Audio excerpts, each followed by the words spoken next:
আর কেউ দাঁড়াতে ফানাতে বললে একদম দাঁড়ানো একদম উঠে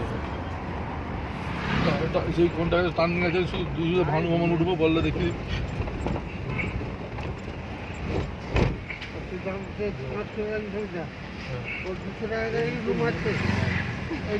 আছে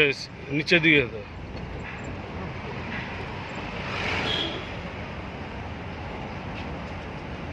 ছেলেটা গাড়ি যেতে যেতে ডালে রুম 4,500 4,000 এরকম এখন রুমের ভাড়া বেশি তো এখন সিজন চলছে দেখছো গাড়ি